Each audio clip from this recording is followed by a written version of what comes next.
Temporary चीजों के लिए परमानेंट चीजें ना खो देना। प्रभु केवल ये नहीं, चंगाई छुटकारा उसको कोई दिक्कत नहीं है, शैतान को भी कोई दिक्कत नहीं है, आप जानते हैं। छुटकारा चंगाई से उसको दिक्कत नहीं है, उसको दिक्कत है जब आप अपना मन प्रभु में लगा लेते हो। आप कहते हो मुझे कुछ नहीं चाहिए, मुझे यीशु चाहिए, तब उसको दिक्कत है। जब आप कहते हो प्रभु तू ही तू, जब आप अपने मन को शुद्ध करने लगते हो, जब अपने मन से सारी कड़वाहट को निकाल के दूसरों को माफ करने लगते हो, जब दूसरों से प्रेम करने लगते हो, जब तुम बदलने लगते हो, उसी समय पे दुष्ट आत्माएं आपके ऊपर अटैक करती है। हालेलुया। प्रभु के लिए तैयार होना है हम सबको। एक बहुत बड़ी कीमत आपकी चुकाई गई है। पूरा संसार उस दुष्ट के पीछे लगा हुआ था। प्रभु ने हमें एक एक करके उस दुष्ट के हाथ से छुड़ाया, और ऐसे ही नहीं, ऐसी छुड़ा लिया। एक बड़ी कीमत यीशु ने हमारी चुकाई है। हर दिन उस कीमत को याद करो। और यीशु के पास आ गए, कोई बात नहीं,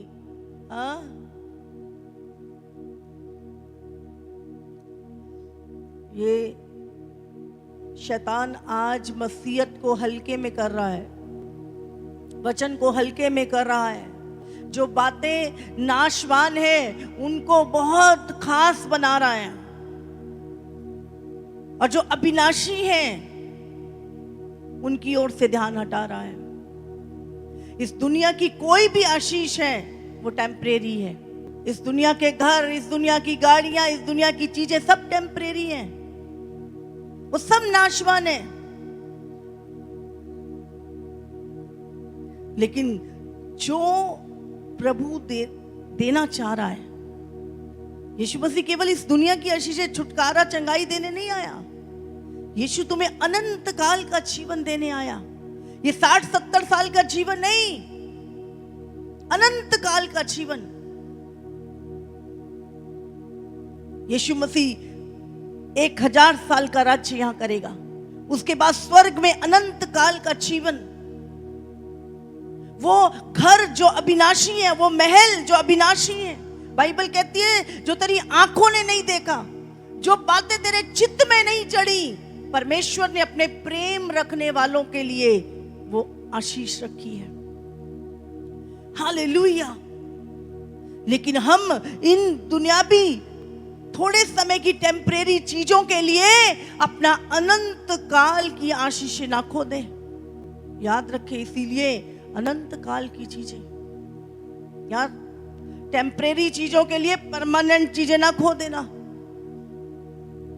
प्रभु केवल ये नहीं, चंगाई छुटकारा उसको कोई दिक्कत नहीं है, शैतान को भी कोई दिक्कत नहीं है, आप जानते हैं। छुटकारा चंगाई से उसको दिक्कत नहीं है, उसको दिक्कत है जब आप अपना मन प्रभु में लगा लेते हो। आप कहते हो मुझे कुछ नहीं चाहिए, मुझे यीशु चाहिए, तब उसको दिक्कत है। जब आप कहते हो प्रभु तू ही तू, जब आप अपने मन को शुद्ध करने लगते हो, जब अपने मन से सारी कड़वाहट को निकाल के दूसरों को माफ करने लगते हो, जब दूसरों से प्रेम करने लगते हो, जब तुम बदलने लगते हो, उसी समय पे दुष्ट आत्माएं आपके ऊपर अटैक करती है। उसको दिक्कत नहीं है, तू चंगाई ले, छुटकारा दे, घर जा, पर बदल मत। जब तुम बदलने लगते हो, शैतान आता है तुम्हारे पास। आज याद रखिए, शैतान को अवसर मत दो। वो तुम्हारे जीवन में ये, आज हम कौन सी चीजों की बात कर रहे हैं? जो तुम्हारा मास्टर है, तुम्हारा प्रभु है, उसने कहा मेरे पद चिन्हों पे चल। ना हम उसके पद चिन्हों पे चल रहे हैं, हम तो तोल मोल करते हैं अभी भी। क्या फायदा, क्या नुकसान, क्या आदर, क्या निरादर, क्या फायदा? यीशु ने फायदा देखा कोई? हम पापियों के लिए, दुष्टों के लिए यीशु मसीह आया। नहीं। जो मेरे प्रभु ने सहा, वो उसने कहा मेरे पद चिन्हों पे चल, मैं यीशु की तरह बनना है। मैं दुनिया के व्हाइट कॉलर वो लेके नहीं चलनी चीजें।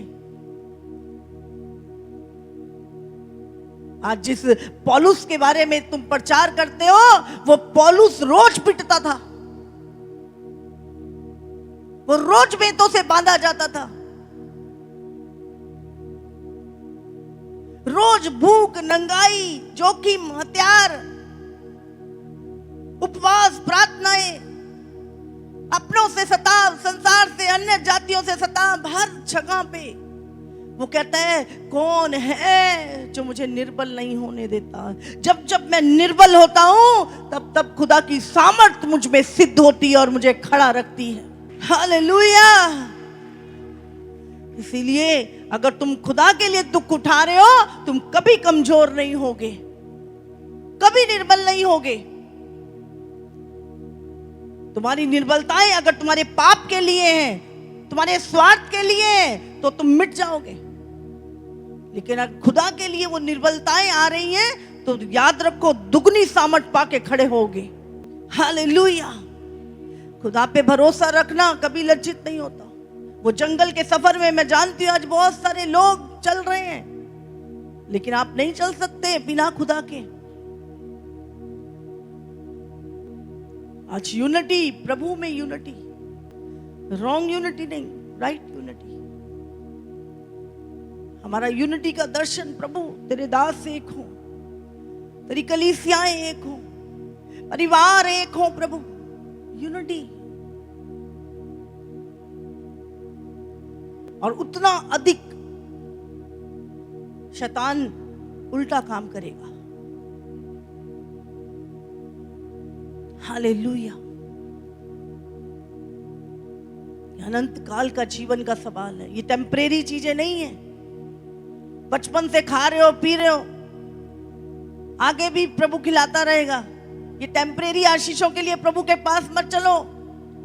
याद रखो, इनके पीछे भटक ना जाना।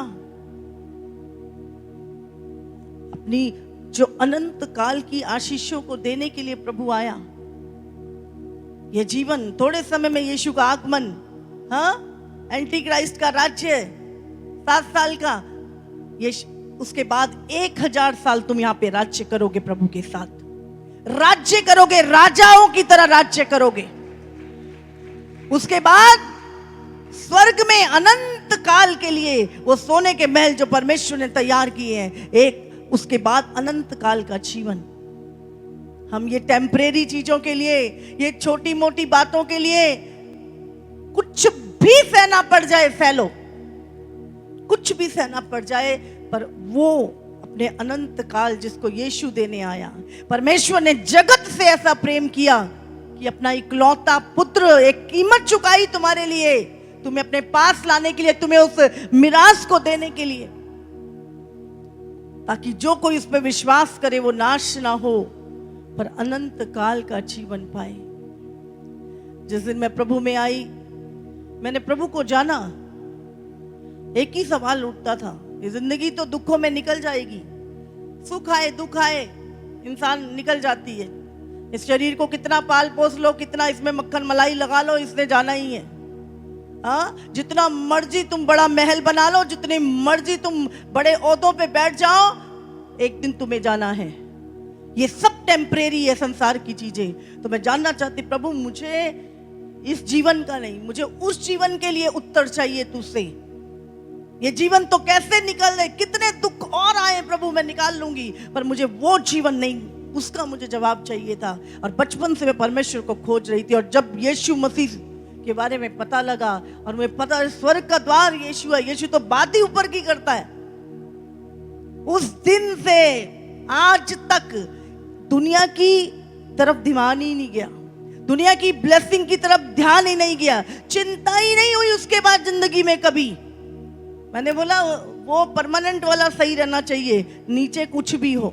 लोग खुदा से टेम्परेरी आशीषें पाने आते हैं, जब मुझे परमानेंट मिल गई, मैंने टेम्परेरी की चिंता ही छोड़ दी थी। कैसे मेरे बच्चे पढ़ेंगे, कैसे मेरी जिंदगी में क्या होगा, हाँ, परमेश्वर ने, मैं बैठी थी, नंबर 1 बिजनेस था मेरा। लोग बोलते ये गंजे को कंगी बेचते, कहते इतनी, ये कहावत थी मेरे लिए।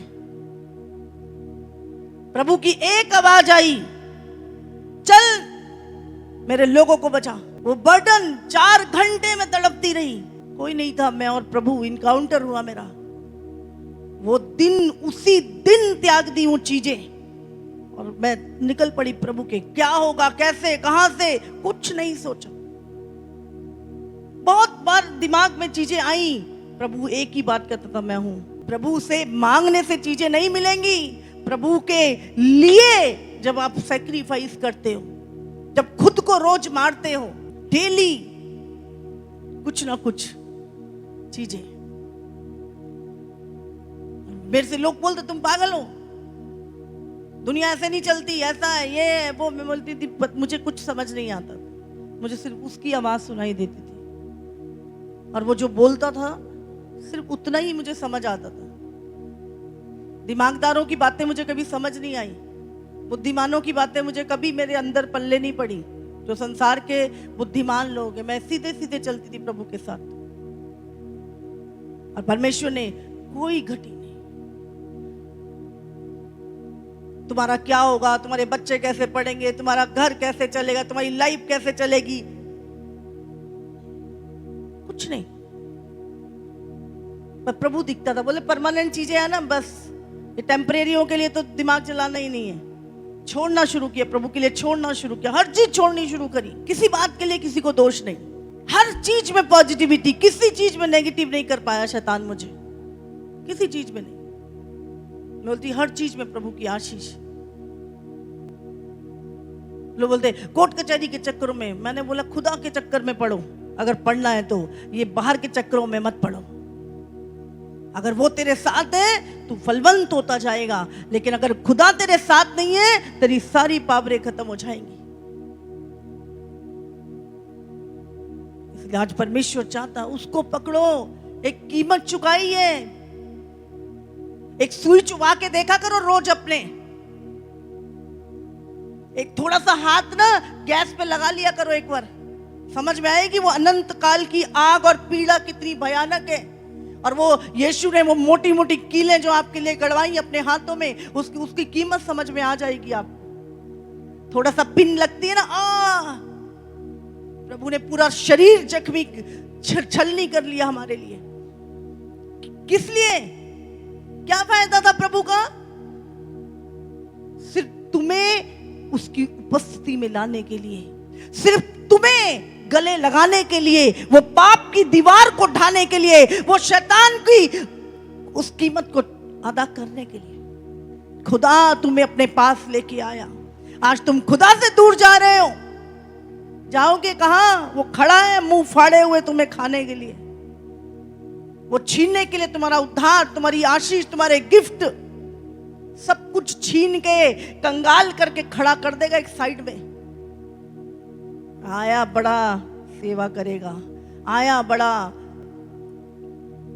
प्रभु के पीछे चलेगा। इसीलिए बहुत अलर्ट हो जाओ। अभी जरा सी मिस्टेक बहुत दूर ले जाएगी शैतान, बहुत दूर। अलर्ट हो जाओ। केवल अपनों से प्यार करना नहीं, प्रभु ने हम सब से प्रेम किया, किसी के साथ पक्षपात नहीं किया। जैसा यीशु का स्वभाव था वैसा तुम्हारा स्वभाव हो, जैसे यीशु चला वैसे तुम चलो, जैसे यीशु था वैसा तुम बनो, उसके नक्शे कदम पे। दुनिया के लोग हमें नए तरीकों को बताते हैं, हमें इसके तरीके के अलावा कोई तरीका नहीं समझना। हालेलुया। प्यार, यूनिटी, माफी, प्रेम सिर्फ बातें नहीं है, ये सहना है, ये सहना है। Hallelujah, hallelujah. सबसे पहले रॉन्ग यूनिटी कहां पे हुई? स्वर्ग में। लूसीफर और उसने इतने सारे दूत अपने पीछे लगा लिए, रॉन्ग यूनिटी वहां से शुरू हुई और उसके बाद उसने मनुष्यों में भी करनी शुरू कर दी। आज सही यूनिटी, कोई कीमत चुकानी पड़े, कोई हानि चुकानी पड़े तुम्हें, राइट यूनिटी, सही यूनिटी। प्रभु का जन कभी इमोशनल होके नहीं जी सकते हम। हमारे इमोशन को शैतान खतरनाक तरीके से इस्तेमाल करता है। यीशु मसीह इमोशनल नहीं हुआ जब बोल रहा था पतरस, अरे प्रभु तू क्रूस पे ना जाए, हाँ हाँ मेरा बच्चे तू भी ना जाए, मैं तेरे से अलग ना हूं। और शैतान दूर हट जा, जो तुम्हारे मकसद से तुम्हें भटकाए, तुम्हारी दौड़ से तुम्हें वंचित करे, वही शैतान है। वो विचार शैतान हो सकता है, वो मनुष्य शैतान हो सकता है, वो चीजें दुष्ट हो सकती हैं। प्रभु के पीछे चलते रहे। उसने कहा फॉलो मी, मुझे, मेरे पीछे चलो। हालेलुया। हर चीज जो आपके प्रभु के पीछे चलने से रोकती है, उसको हटाओ अपनी जिंदगी से, उसको साइड करो। चाहे उसमें तुम्हारे इमोशन कुचले जाएं, चाहे तुम्हारी फीलिंग कुचली जाए, पर उस चीज को साइड में करके अपनी बुलाहट में बढ़ो, अपनी बुलाहट में बढ़ो। हालेलुया।